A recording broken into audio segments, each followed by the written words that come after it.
Oke, baiklah. Assalamualaikum warahmatullahi wabarakatuh.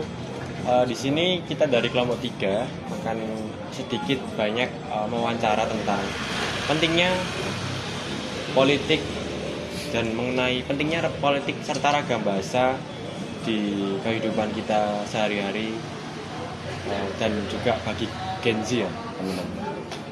Sebelum itu, kita dari kelompok 3 dari tugas bahasa Indonesia yang beranggotakan Saya perkenalkan, nama saya Muhammad Manak Ma'ruf Wahid dengan NIM 2023 TI 027. Dan saya Rendra Safila dengan NIM 2023 TI 032. dan saya sendiri Sanggar Bayu Saputro dengan NIM 2023 TI 037. Dan saya Bayu Budi Raka dengan NIM 2023 TI 008. Dan yang anggota kedua anggota itu ada yang pertama Devita Dwi Anggreni Anggraini dengan dengan NIM 2022 SA 018 dan dan Iqbal Ridho Nugroho dengan NIM 2023 TI 018.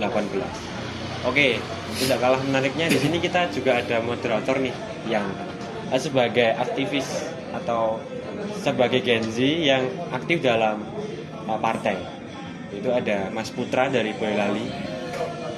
Dan di sini nanti kita akan mewawancara sedikit banyak, yaitu apa sih pentingnya partai politik dalam kehidupan Gen Z dan manfaat apa sih yang ada dalam partai politik menurut Gen Z. Dan nanti akan banyak lagi yang kita bahas sama Mas Putra. Jadi tunggu apa lagi, langsung saja monggo buat Mas Putra kami persilakan buat memberikan argumen bagi teman-teman semua. Oke, makasih. Saya minum dulu ya. Oke, monggo. Terima kasih kepada teman-teman dari mana ini? Dari kampus ITBAS Indonesia. Terima kasih sudah berkenan ngobrol dengan saya untuk berbicara masalah politik di kalangan Gen Z. Kita harus tahu seberapa penting sih politik di dalam kalangan Gen Z ini. Bagi saya, bagi kami, itulah sangat penting. Karena apa? Mengingat sekarang Gen Z lebih masa bodoh atau tidak mau aktif, tidak mau ikut terlibat di dalam politik di Indonesia ini. Padahal sejatinya politik itu sangat penting. Mungkin teman-teman Gen Z menganggap bahwa politik itu busuk, citranya begini begitu. Kalau kita belum terjun langsung, belum menyelam ke dalamnya, ya kita tidak akan tahu bagaimana isi politik itu bagaimana. Saya kebetulan ikut aktif dalam partai politik dan saya tidak expect ternyata nggak begitu buruk, justru malah banyak hal-hal yang positif yang bisa kita ambil dari partai politik. Seberapa pentingnya sistem politik kepada Gen Z itu sangat penting. Yang pertama, kebijakan politik itu mempengaruhi banyak bidang.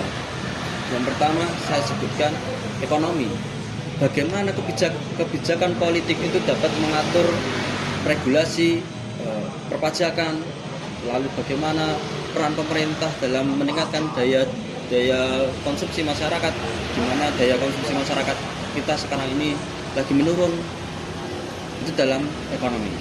Dalam pendidikan, khusus teman-teman mahasiswa ini, anggaran pendidikan itu digunakan banyak sekali. Contoh dana BOS.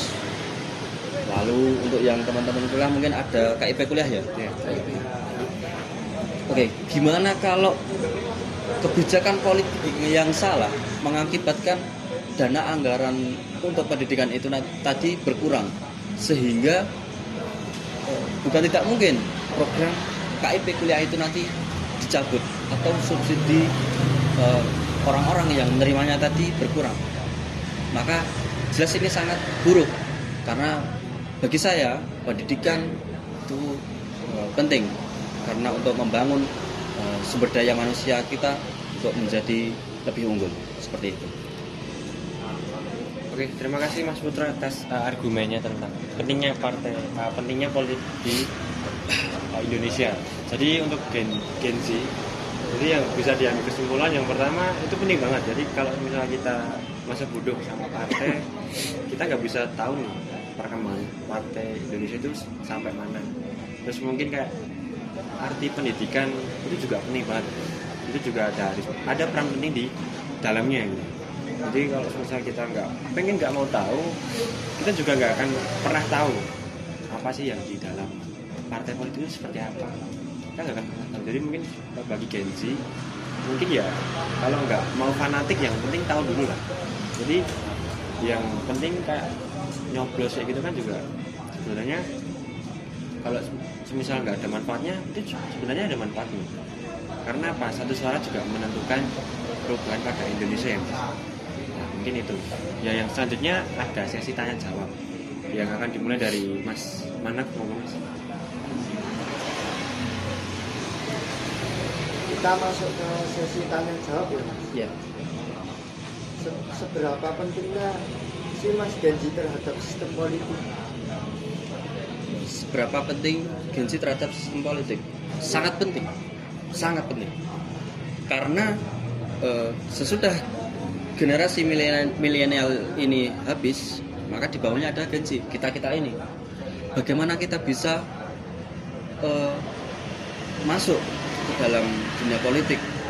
Padahal sistem politik itu mengatur tentang jalannya pemerintahan. Kalau kita tidak mau belajar, tidak mau aktif, tidak mau terjun, ya mau dibawa kemana pemerintah ke depan ini? Kalau bukan kita yang meneruskan, maka kita sebagai Gen Z mulai dari sekarang, mari jangan memandang politik itu negatif. Karena kita bagaimanapun juga sistem politik menentukan kebijakan-kebijakan dalam berjalannya suatu negara.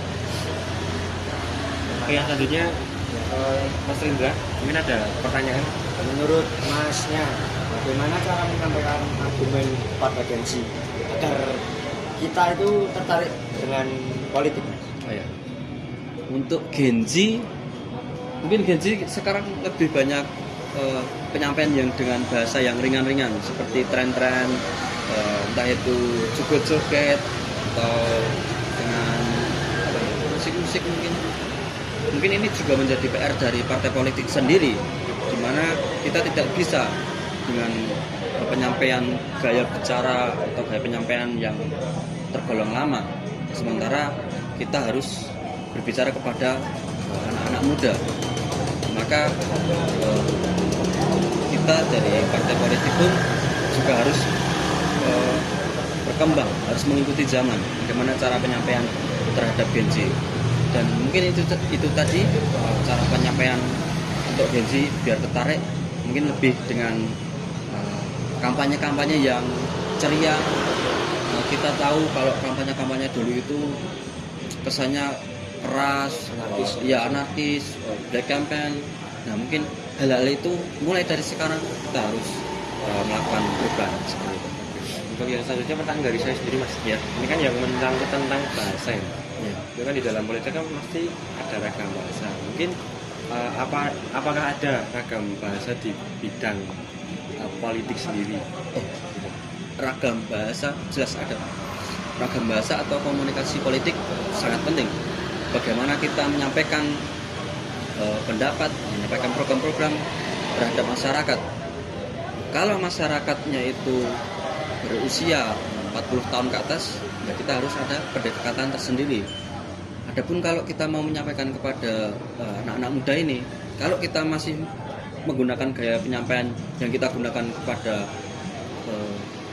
audiens generasi yang sudah tua, tidak mungkin bisa diterima. Mesti anak-anak muda ini bakal bosan. Makanya kita perlu menghadirkan suasana yang berbeda, yang tentunya menarik, seperti dengan kampanye-kampanye yang ceria tadi. Mas boleh ada pertanyaan? Selanjutnya pertanyaan dari saya Mas. Ya. Saya terkait dengan pertanyaan sebelumnya mengenai ragam bahasa. Nah, ciri-ciri ragam bahasa dalam politik itu bagaimana Mas? Ciri-ciri ragam bahasa, saya lebih senang menyebutnya komunikasi. Ciri-ciri komunikasi politik, mungkin untuk sekarang komunikasi politik itu itu lebih banyak menggunakan gimmick atau tren-tren ya seperti tadi kayak kampanye dengan mengundang band-band, lalu ya artis-artis, kemudian baru disampaikan pidato di dalamnya. Itu merupakan salah satu ciri komunikasi modern. Sedangkan untuk komunikasi yang masih lama itu mungkin lebih terkesan dengan mengumpulkan masyarakat untuk yang umur 40 ke atas, itu dengan seperti pidato seperti biasa tanpa harus ada hiburan seperti itu. Mungkin ini ada 2 pertanyaan lagi Mas dari teman kita yang boleh berhalangan hadir, bisa diwakilkan sama Mas Rendra. Menurutnya lagi, bagaimana sih ragam bahasa politik dapat mempengaruhi opini Gen Z? Itu aja, Cukup itu dulu aja. Oke. Bagaimana tadi? Bagaimana ragam bahasa politik dapat mempengaruhi opini Gen Z? Komunikasi politik sangatlah penting. Kalau kita menggunakan cara-cara yang lama, cara-cara yang terkesan terlalu formal, ya akan sulit diterima dengan Gen Z. Makanya kita perlu komunikasi yang modern, komunikasi 2 arah atau berdialog seperti ini.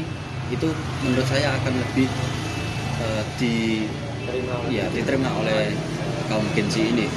Karena kaum Gen Z sekarang itu menurut saya banyak kok yang kritis, banyak kok yang pengen tahu bagaimana sih partai politik itu bergerak, bagaimana sih sistemnya di dalamnya atau seperti itu.